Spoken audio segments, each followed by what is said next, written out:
del Grupo SIN, siempre presente.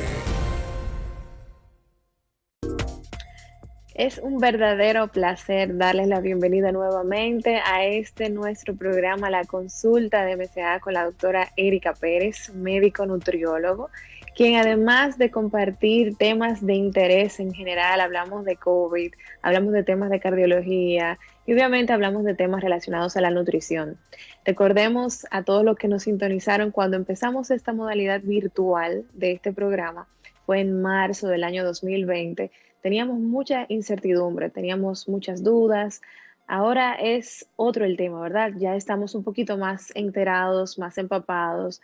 Vemos la luz al final del camino a los que nos estamos vacunando. Nosotros los médicos que estuvimos en primera línea tuvimos el privilegio realmente de poder ser vacunados y ahora los que están en fase, de acuerdo a sus grupos de edad, están avanzando en esta etapa. Así es que no quiero dejar de empezar este programa estimulando a todos a continuar con el proceso de vacunación para poder ciertamente reintegrarnos a la vida como anteriormente lo hacíamos. En este primer programa, luego de una pausa que hemos tenido con la consulta de MCA para darle cabida a proyectos que son realmente importantes para nuestro país, quiero hablarles sobre una serie de preguntas que recibí recientemente a través de las redes sociales. Recordemos que el tema de las redes sociales representa sin duda un acercamiento con ustedes. Es la manera que yo tengo para interactuar con esa gran comunidad de personas que está ansiosa de aprender, ansiosa de educarse desde el punto de vista nutricional. En esa misma línea, realizamos unas preguntas abiertas sobre preguntas, valga la redundancia, que las personas siempre tienen con respecto a nutrición.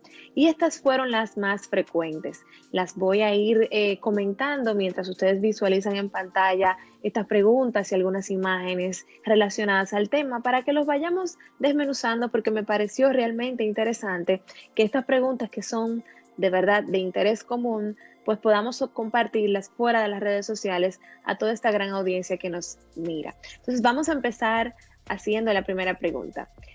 Una de las personas que nos siguen nos dice: ¿puedes dar algunos consejos útiles y prácticos para disminuir el consumo de sal?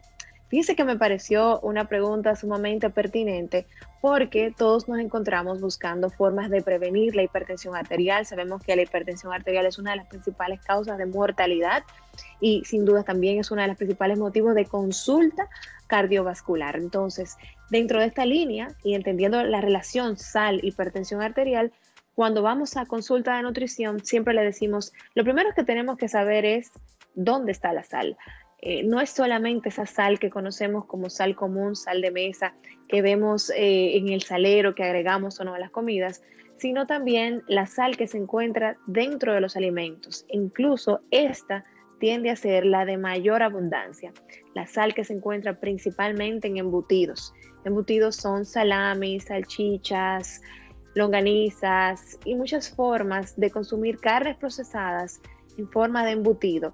Esta tiende a ser sin duda la principal fuente de exceso de sal, principalmente en nuestra dieta, donde utilizamos mucho el salami como acompañamiento de nuestras comidas, y esto tiene que conocerse como una fuente de sal importante, fuera de la sal que podamos agregar adicional a los demás alimentos.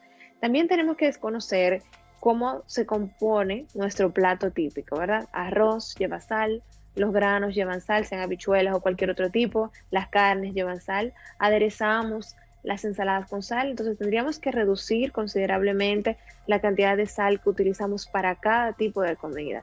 No existe una medida específica, pero actualmente la recomendación es de una cucharadita en todo el día. Las 24 horas, las horas que estemos comiendo, no deberíamos de pasar de una cucharadita al día. Esto tiende a ser poco frecuente. La tendencia es que dupliquemos o tripliquemos la cantidad de sal. Y por eso también es importante conocer las etiquetas nutricionales. Vamos a ver que dentro de la etiqueta se desglosa el nivel de sodio.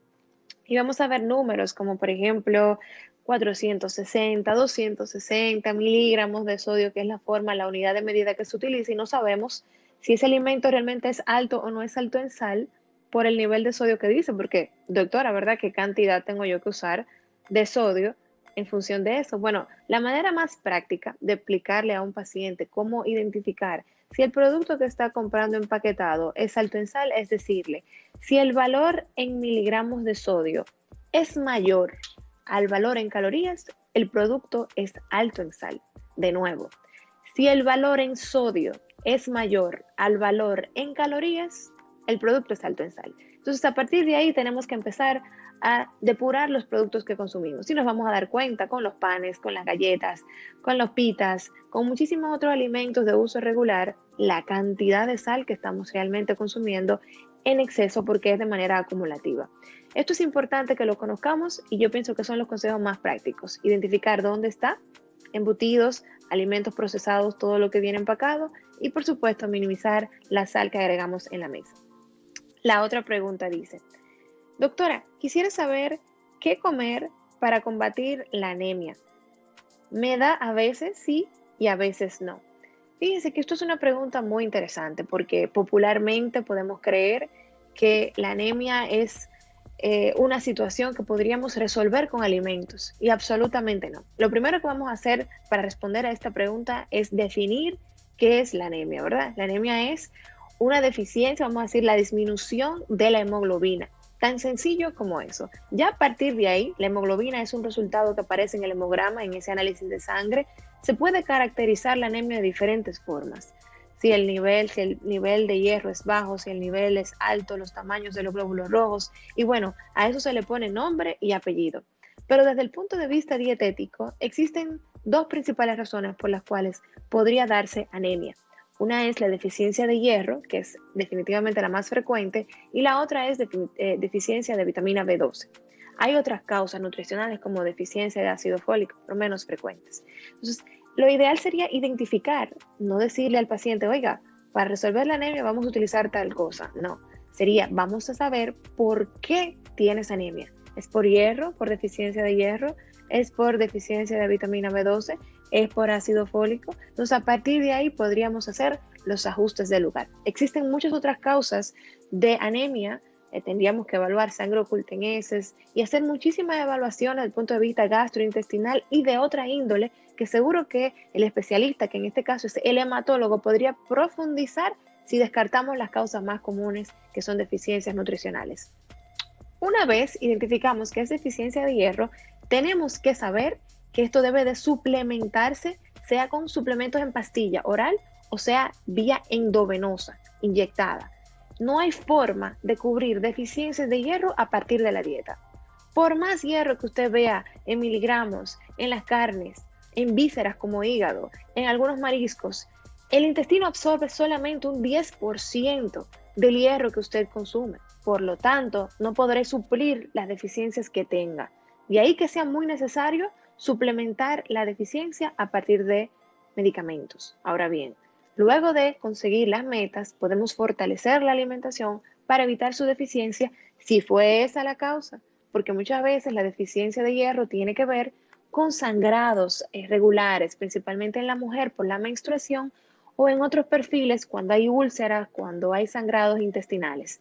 Lo más importante es tratar la causa, porque si resolvemos la anemia, como bien dice esta persona que nos pregunta, que a veces sí y a veces no, entonces siempre vamos a tener de manera recurrente que suplementar las deficiencias del paciente porque no hemos tratado la causa.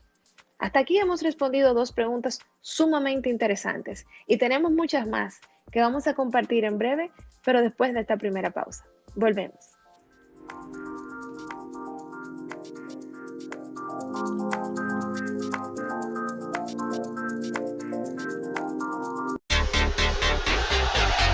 Por primera vez el béisbol de las Américas, 8 países del continente americano competirán para clasificar en los Juegos Olímpicos de Tokio 2021. 5 días de emoción. Solo un país será seleccionado. Respalda a la República Dominicana en este especial encuentro trascendental y único por Sport Vision, Canal 35. No te lo puedes perder. Acude al llamado de la patria.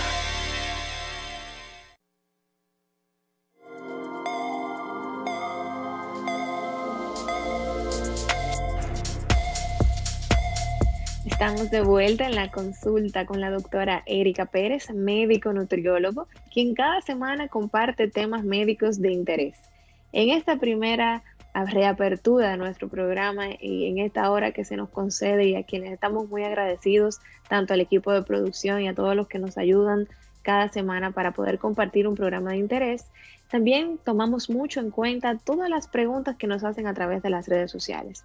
Abrimos un grupo de preguntas que hemos respondido unas cuantas antes de la pausa y ahora queremos darle continuidad para compartirlas con ustedes y que se sientan identificados en poder resolver ciertos conflictos nutricionales.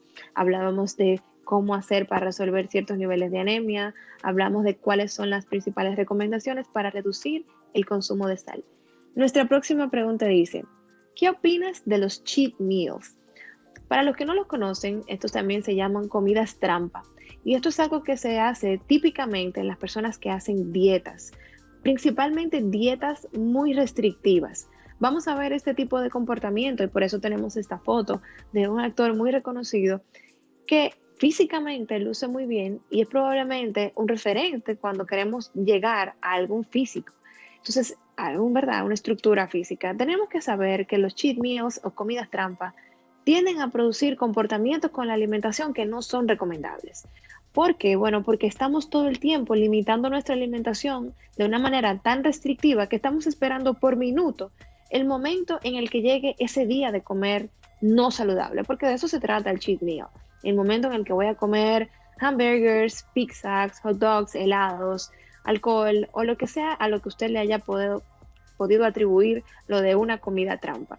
Sin embargo, nosotros los médicos recomendamos más que nada que el paciente siempre tenga una conducta balanceada en la alimentación, de manera que no me sienta tan restringido de comer alimentos que habitualmente disfruto y estos alimentos que no son saludables sean incluidos de manera discreta en una regularidad y frecuencia que va a depender de los objetivos del paciente.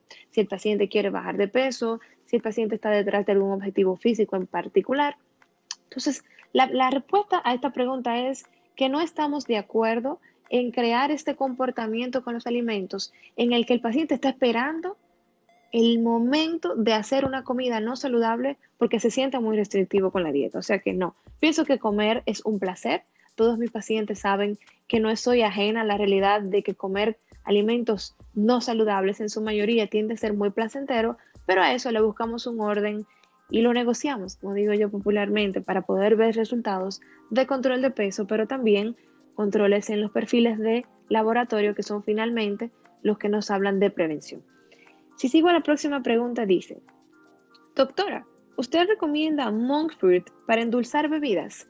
Fíjense, probablemente esta pregunta venga porque hemos estado hablando anteriormente sobre los edulcorantes en general, tanto naturales como artificiales. En algún momento en mis redes sociales he hablado sobre la importancia de minimizar el consumo de azúcar en la dieta y que a partir de ahí y la concientización que se ha ejercido en disminuir el consumo de azúcar, pues todo el mundo está buscando maneras de sustituir el azúcar con edulcorantes artificiales.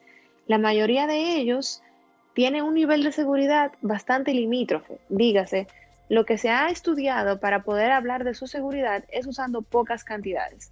Pero vamos a encontrar personas que utilizan sobres y sobres de edulcorantes artificiales o aquellos que consideramos naturales, pero que no tienen calorías. Esto es importante y lo digo entre comillas naturales porque son procesados finalmente para poder ser no calóricos, ¿verdad? Porque lo único es el azúcar. Y ahí entraríamos en el tema del azúcar, de si es procesado o no, que el azúcar refinada es pura cal o que el azúcar morena es mejor. Finalmente, ese exceso de calorías y ese exceso de azúcar nutricionalmente no tiene ningún valor, sea artificial o sea natural. No me está aportando nada a mi dieta. Ahí no hay fibra, ahí no hay nutrientes, esencialmente calorías.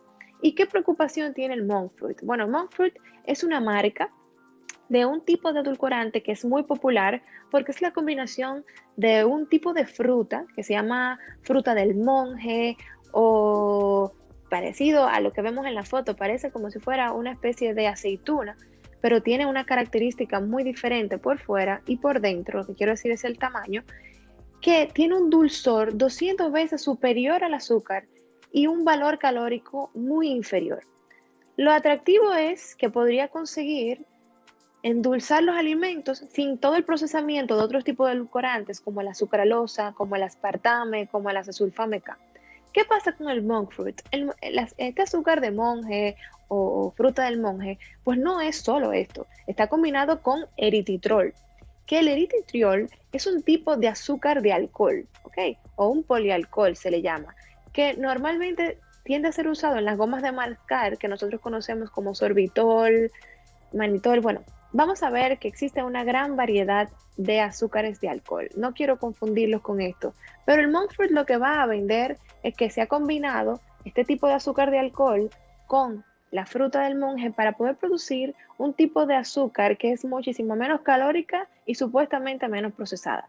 La realidad es que debería también, al igual que los otros tipos de edulcorantes, consumirse en muy baja cantidad, porque el exceso en el consumo de este tipo de edulcorante produce malestares gastrointestinales, principalmente diarrea, tiene un efecto laxante y también produce muchos gases y flatulencias. Entonces, de ahí que sigamos siendo conservadores en el uso de edulcorantes artificiales o naturales. Vamos a la próxima pregunta. ¿A qué se debe que cuando como siempre repito o me suben los alimentos?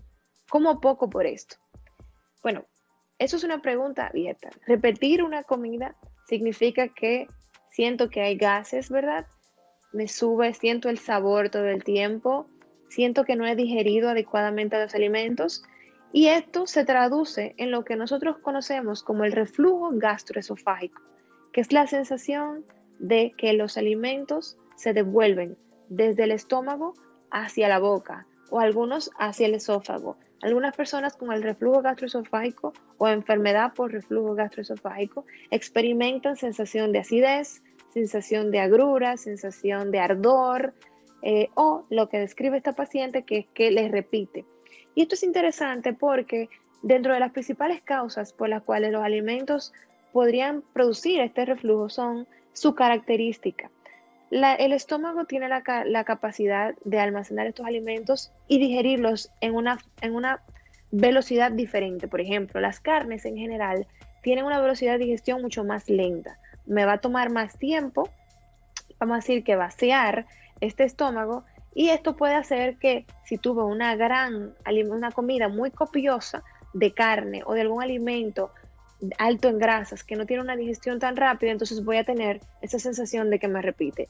Hay alimentos también que tienen una digestión mucho más lenta, como las harinas refinadas, panes, bizcochos, pero también mucho depende del volumen, ¿verdad? A veces podemos consumir alimentos saludables, pero si como demasiada porción, le va a tomar más tiempo al estómago conseguir el vaciamiento y esto me va a producir esta sensación. Sería interesante evaluar. Hay alimentos también como el ajo y la cebolla que tienen esta característica a nivel intestinal y sin duda deberíamos entonces de tomarlo en cuenta dependiendo del momento en el que se consume.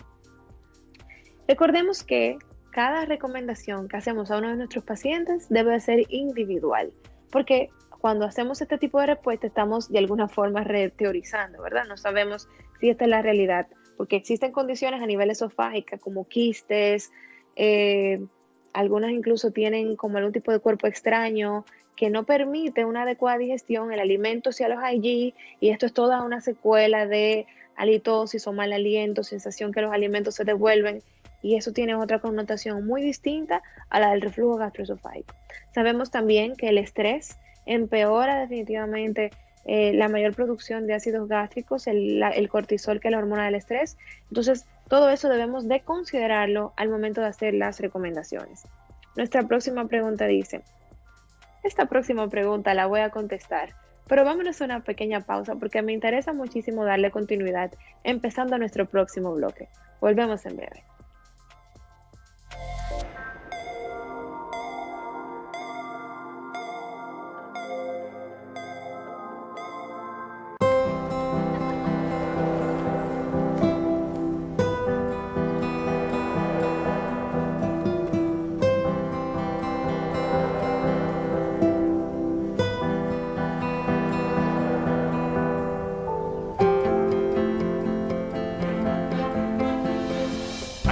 Que hacen historia en nuestras vidas. Por eso, estamos enfocados en atraer inversiones que generen empleos bien pagados, porque sabemos lo que significa un buen empleo para ti. Ya estamos vacunando. Ahora vamos por 1 millón de empleos. Juntos, hagamos historia. Estamos cambiando.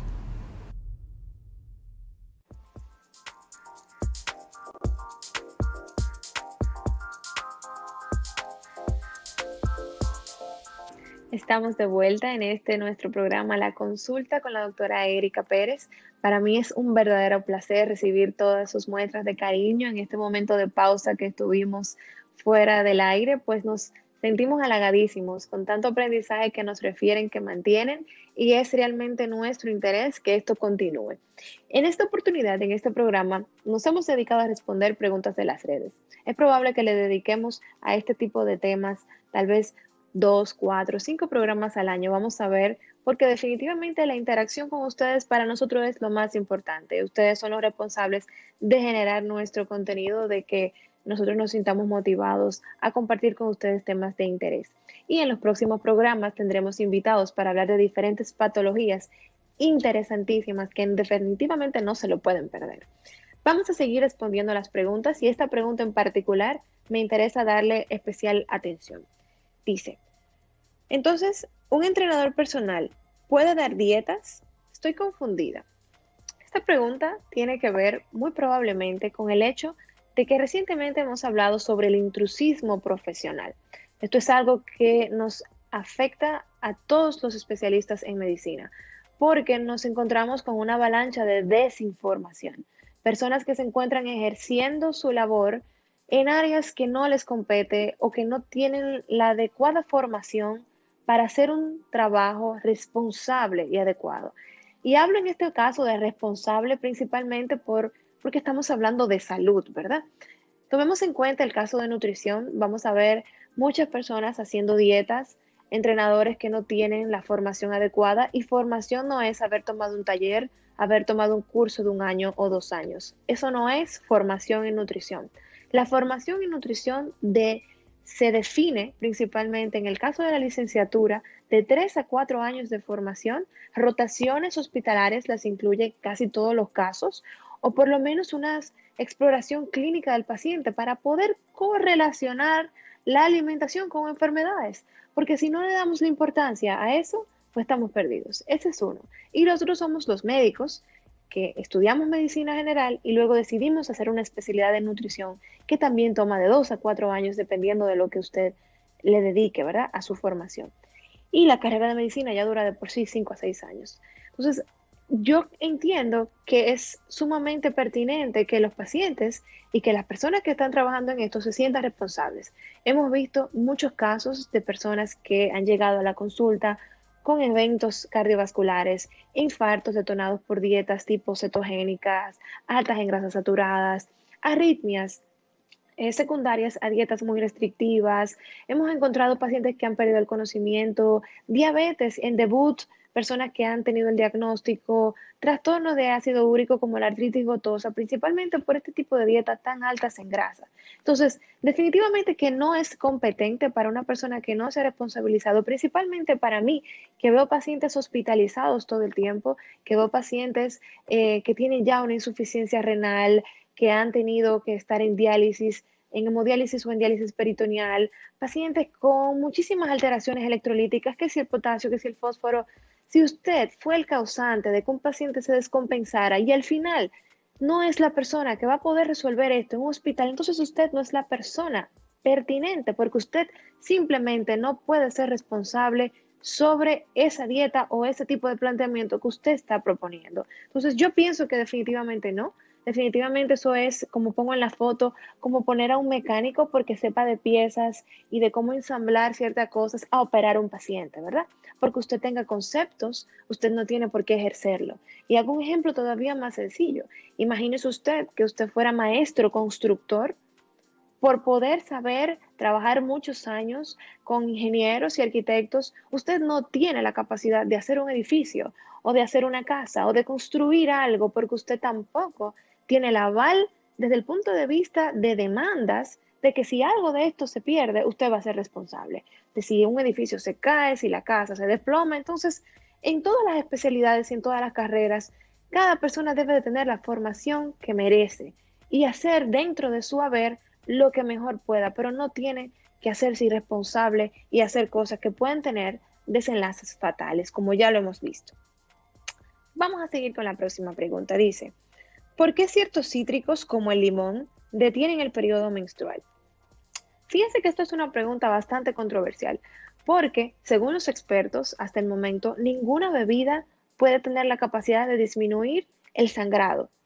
Imagínense la gran cantidad de mujeres que tienen problemas de sangrados masivos que producen anemia, como hablábamos anteriormente, y no pueden ser reducidos con jugos de limón o con jugo de cualquier otro cítrico. Entonces, sería bastante, vamos a decir, mito, vamos a decirlo así. Es definitivamente una creencia popular que algún tipo de cítrico podría pausar por completo el periodo menstrual. Sí hemos escuchado, porque es la realidad, algunos casos donde mujeres reportan que han tomado algún jugo, se ha detenido brevemente, pero ha aumentado con abundancia o con la misma frecuencia. ¿Por qué cede? La verdad es que no sabemos. No existe ninguna data científica de alguna correlación y esto sería interesante pues ponerlo sobre la mesa si tuviera un efecto más a largo plazo. La próxima pregunta dice, hola, por más ejercicio y dieta no rebajo, ¿qué debo hacer? Bueno, yo creo que esta es la pregunta que se hace casi todo el mundo que está haciendo algún tipo de esfuerzo dietético sin algún tipo de ayuda, ¿verdad? Sin el asesoramiento de algún especialista. Esta es una de las principales quejas que recibo y es que, bueno, doctora, estoy haciendo dieta y no veo pérdida de peso. ¿Qué puedo hacer? ¿Cómo lo puedo hacer diferente? He hecho de todo, ya he pasado por diferentes especialistas, nada lo hace diferente. Entonces, ¿qué puedo hacer? Bueno, la verdad es que tener una respuesta corta a la pregunta de por qué no pierdo peso sería la verdad que muy osado de mi parte. Influyen demasiados factores en el control de peso, pero vamos a mencionar algunos para poder orientar a esa respuesta. Lo primero que tenemos que saber es que el ejercicio per se no me va a dar pérdida de peso, porque a menos que usted sea atleta, usted no va a tener un gasto calórico que corresponda con las calorías que usted necesita para perder peso de manera significativa. ¿Por qué? Bueno, esto es sencillo. Yo necesitaría de unas 3.000 a 3.500 calorías para perder una sola libra. Para una sola libra necesito un déficit, un gasto de 3.000 calorías. ¿Y quién quema 3.000 calorías en un día? Un atleta probablemente, ¿verdad? Una persona que hace triatlón, un maratonista, ciclista de alto nivel. Este tipo de perfiles podrían tener un gasto significativo y poder solamente haciendo ejercicio perder peso de manera muy significativa. Si entendemos eso, sabemos que cuando nos montamos en una caminadora, cuando nos montamos en una bicicleta, el gasto por media hora son como 300 calorías. Hablé de 3.000 de déficit. Son 300 calorías que usted está perdiendo. Entonces, el déficit se ve de manera acumulativa para poder ver ese gasto, que debe de ser acompañado de una buena alimentación. Entonces, uno de los principales errores que vemos en consulta son pacientes que hacen ejercicio para comer más, para darse algunos permisos. Entonces, estaría compensando o incluso sobrecompensando con la dieta lo que he hecho con los ejercicios y eso definitivamente no me va a permitir ver ningún tipo de resultado. Otra cosa que sucede es que cuando estoy haciendo algún tipo de patrón dietético, no tengo ningún control de porciones. Estoy comiendo saludable, pero no mido qué porciones me corresponden a mí. Porque la verdad es que a menos que usted tenga mucho peso, perder peso sin tener en cuenta las cantidades le va a tomar tiempo, le va a tomar esfuerzo. Sí, cuando tengo más de 200 libras, 300 libras, con hacer recortes, estimaciones, voy a ver resultados en el peso. Pero cuando estoy buscando bajar 10 libras, 15 libras, es muy probable que necesite ser más específico.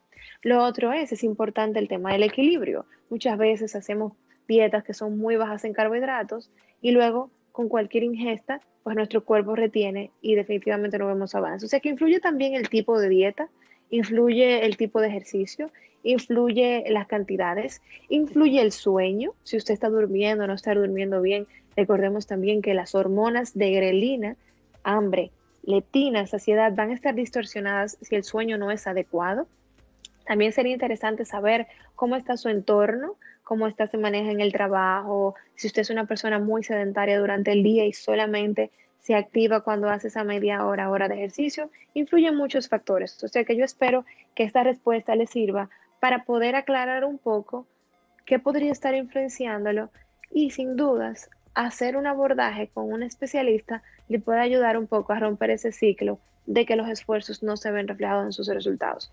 Ah, y algo que no se me puede olvidar, aterrizar las expectativas de pérdida de peso. A veces decimos, yo no estoy bajando de peso, pero tiene más que ver con el hecho de que la dieta que está haciendo no está adecuada para que usted pierda peso rápido. No debe de ser rápido. La expectativa de pérdida de peso es de 1, 2 y máximo 3 libras por semana. Si usted está esperando perder más peso, es muy probable que tenga que hacer una dieta muy restrictiva y no va a ser sostenible.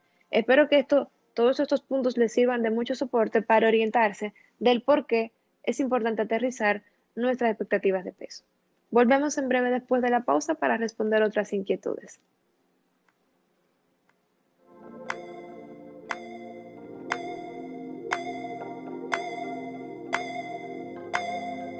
Somos búsqueda de la verdad día tras día. Somos comunicación social con empatía. Un farol siempre encendido, a la información damos sentido. Somos voz de alerta que previene, somos SIN. Somos voz de alerta que previene, somos SIN.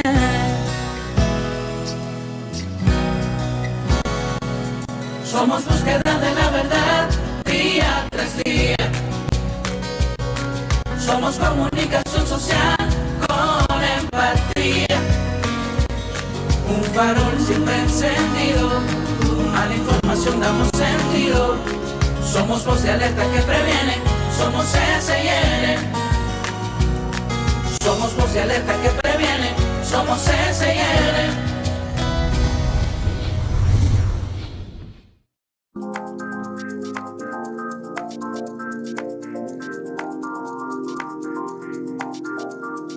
Bueno, en este programa de la consulta de MCA con una servidora, la doctora Erika Pérez, médico nutriólogo, hemos tenido un programa interesante porque hemos basado todo el programa en inquietudes y son inquietudes muy comunes. Aquí hemos hablado de por qué, si tengo anemia, cómo resolverlo, de que he tratado de perder peso y no lo logro, qué podría estar influyendo, de qué tal los edulcorantes artificiales o en este caso seminaturales como el monk fruit, cuál es la opinión, comidas trampas, si son saludables o no, ya sabemos que no recomendamos hacer un tipo de alimentación en la que estoy esperando romper por minutos la dieta con alimentos no saludables, sino que tengo una tendencia de alimentación que es muy abierta, que es flexible, que me permite comer de todo y de esa manera no me siento, ¿verdad? Como que necesito romperla. Entonces es muy interesante, obviamente, hablar también de la sal. Más adelante en los próximos programas vamos a dedicarle varios temas a la presión arterial desde diferentes perspectivas, como el embarazo, preeclampsia, la hipertensión arterial, cómo se diagnostica, cuáles son los modos. Estos van a ser los próximos temas que vamos a estar discutiendo. Y por supuesto, así como estamos compartiendo estos temas de interés y estas inquietudes, para nosotros es de mucho valor que nos comenten qué temas les gustaría compartir en los próximos programas de la consulta de MCA. Recuerden que traemos invitados especialistas en sus diferentes áreas para poder tener una conversación dinámica. Ahora estoy hablando yo con ustedes a partir de todas las preguntas que nos hacen en las redes sociales. Aquí están las redes sociales para que las tengan pendientes al momento de hacer sus preguntas. Seguimos con la próxima, dice: doctora, después de una histerectomía, siento que me ha dado más trabajo bajar de peso. Fíjense que esto es realmente una realidad, valga la redundancia, y es que la histerectomía, que es cuando extraemos el útero, tiende en algunos pacientes, si es una histerectomía total que incluye varios, a inducir una menopausia. Pero también ocurre que las pacientes ya se encuentran en esa etapa por la edad y dentro del mismo proceso de extraer el útero, pues experimentan todos los síntomas de la menopausia. La menopausia en la mujer es un antes y un después, pero en muchos aspectos. Incluso estadísticamente, la mujer durante la menopausia tiene muchísimo más riesgo cardiovascular. Y es que esta disminución en la carga de estrógenos, que son las hormonas femeninas, tiene mucho impacto a nivel clínico, metabólico, cardiovascular. Vamos a ver cómo hay una ralentización de su metabolismo en reposo.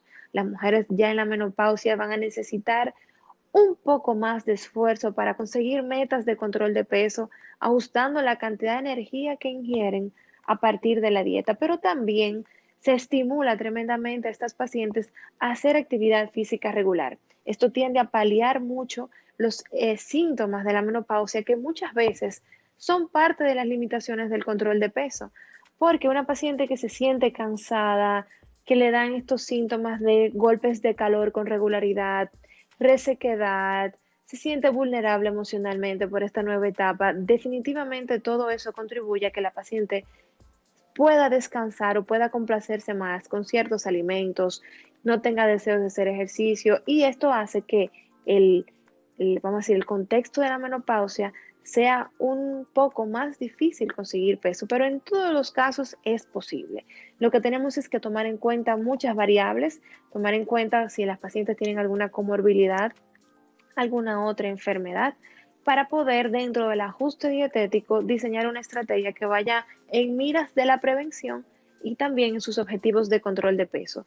Definitivamente disminuir la grasa corporal en estas pacientes resulta crucial porque el tejido graso, la grasa corporal es sumamente inflamatoria y va a empeorar los síntomas de la menopausia. O sea que tenemos que saber que es difícil, pero que también es casi mandatorio, ¿verdad? Es necesario para poder disminuir los chances. Y es cierto que muchas veces las mujeres después de cierta edad se establecen metas de peso diferentes a las que realmente les convienen. Dicen, ay doctora, pues ya no quiero perder tanto peso porque no me quiero ver tan delgada o no me quiero arrugar. Son de verdad comentarios reales que tenemos que compartir porque las mujeres que me ven me van a comprender cuando digo esto. Y lo que va a hacer que la pérdida de peso se vea de una manera, vamos a decir, peor desde el punto de vista estético, va a depender de la velocidad de la pérdida de peso. Si hacemos gradualmente ajustes con actividad física, es muy probable que podamos aumentar el tono muscular, mantener el tono en la piel y así evitar esa flacidez que normalmente queda cuando la pérdida de peso es muy rápida y así también muy efímera. Las mujeres van a tener en la menopausia pérdida de peso que probablemente no tengan nada que ver con tejido graso, sino agua, masa muscular, que así como es difícil bajar de peso porque la tasa metabólica es más lenta, así también la mujer tiene pérdida de masa muscular como en los hombres después de los 65 años y esto tiene mucho que ver también con esa redistribución de la grasa en el cuerpo y las mujeres siempre van a decir, wow doctora, pero tengo una grasa en el abdomen que no tenía antes, tengo grasa en la espalda que no tenía antes, unos glúteos que no tenía antes, entonces ¿qué está pasando? ¿Por qué estoy redistribuyendo esta grasa? ¿Por qué tengo grasa en áreas que habitualmente no tenía? Bueno, pues tiene que ver con esa pérdida de masa muscular. De ahí que sea fundamental para todas las mujeres en la menopausia hacer ejercicios como parte de sus estrategias de control de peso. Esto es importante. La próxima pregunta dice, tengo ovario poliquístico y no logro controlar el peso. Por menos que coma, ya no sé qué hacer. Se cortó el mensaje porque estos mensajes de Instagram tienen pues una cantidad de palabras, pero entiendo que así terminaba. Fíjense qué pasa. Esto es un tema que deberíamos de traer con un ginecólogo más adelante, solo para hablar de ovario poliquístico, porque es una entidad bastante compleja desde el punto de vista clínico. Y es que con la obesidad y el ovario poliquístico existe una relación bidireccional. Bidireccional significa de doble vía, es decir, la obesidad me predispone al ovario poliquístico y el ovario poliquístico me predispone a la obesidad por muchísimos factores desde el punto de vista metabólico. Pero vamos a hablar en caso particular de algo que es importante que toda mujer con ovario poliquístico, con obesidad, sepa que está pasando dentro de su cuerpo. Todo hombre, en el caso de tener obesidad, también está pasando por esto, pero obviamente no tiene riesgo de ovario poliquístico, ¿verdad? Entonces, en el caso de lo que quiero mencionar es la resistencia a la insulina. La resistencia a la insulina es una entidad metabólica, es una situación, vamos a decirlo de una manera llana, en la que nuestro cuerpo se resiste, vamos a decir, a que metabólicamente todo haga su función y esto tiene influencias a nivel inflamatorio en todo nuestro cuerpo. Va a ser muchísimo más difícil que hormonas y sustancias, vamos a decir, metabólicamente activas en nuestro cuerpo contribuyan con la pérdida de peso. La resistencia a la insulina incluso es una de las principales causas de diabetes en estas pacientes, de elevación de la glicemia. También es una de las principales causas de acantosis nigricans, que es el escurecimiento que vemos en cuello, que vemos en axila, que vemos en algunos pliegues. Un endocrinólogo también podría ampliarnos muchísimo más sobre todo lo que tiene que ver con esto, pero lo que quiero dejar dicho es que en el contexto del ovario poliquístico, hacer un abordaje más individual resulta importante porque tiene muchos factores que no van a favor de su pérdida de peso. Químicamente va a tener predisposición al aumento. Entonces, lo ideal sería poder ser estratégicos en ese sentido. En algunos casos es necesario medicar a estas pacientes, en otros casos hay terapias más agresivas, tanto del punto de vista dietético como del punto de vista de actividad física. No es un abordaje regular de control de peso como en cualquier otro tipo de paciente. Se puede lograr absolutamente y definitivamente que la pérdida de peso va a disminuir los efectos que el ovario poliquístico per se me predispone, que lo vamos a ampliar definitivamente en extensión en otro programa. Desde infertilidad vemos y ni hablar de cómo estas pacientes se sienten desde el punto de vista anímico, ¿verdad? Al saber que tienen estas condiciones. Lo importante es, existe un abordaje dietético muy especial y personalizado para cada situación. Todo tiene un porqué y esto es algo que nosotros discutiríamos con cada paciente para que podamos explicar cuáles van a ser los próximos pasos a seguir para conseguir esa pérdida de peso que andamos buscando. El ejercicio definitivamente es fundamental en casi todas las estrategias de control de peso. Yo solamente veo difícil el control de peso en pacientes que tienen discapacidad definitivamente y aún en ellos existe terapia física para poder paliarlo. Veamos esto como una oportunidad de mejora, veamos esto este tipo de promoción, ¿verdad?, de la actividad física para pensar en que tenemos que hacer algo a partir de ahora. Déjame yo hacer una lluvia de ideas dentro de mi rutina tan complicada de qué tipo de actividad física puedo hacer para poder ir rompiendo con estos ciclos metabólicos que me impiden controlar el peso en el contexto del ovario poliquístico. Espero que este programa haya sido de mucho aprendizaje para todos ustedes. Espero no haber sido muy técnica en mis términos y de seguir respondiendo a sus preguntas en otros programas. De verdad que para mí es un placer poder contar con este espacio de compartir con ustedes temas interesantes de medicina relacionados a nutrición y relacionados a todas las otras especialidades que a todos nos competen. Volvemos en otra emisión de nuestro programa La Consulta de MCA. Volvemos en breve. Volvemos en otro programa, en otro sábado, con mucho cariño. Bye bye.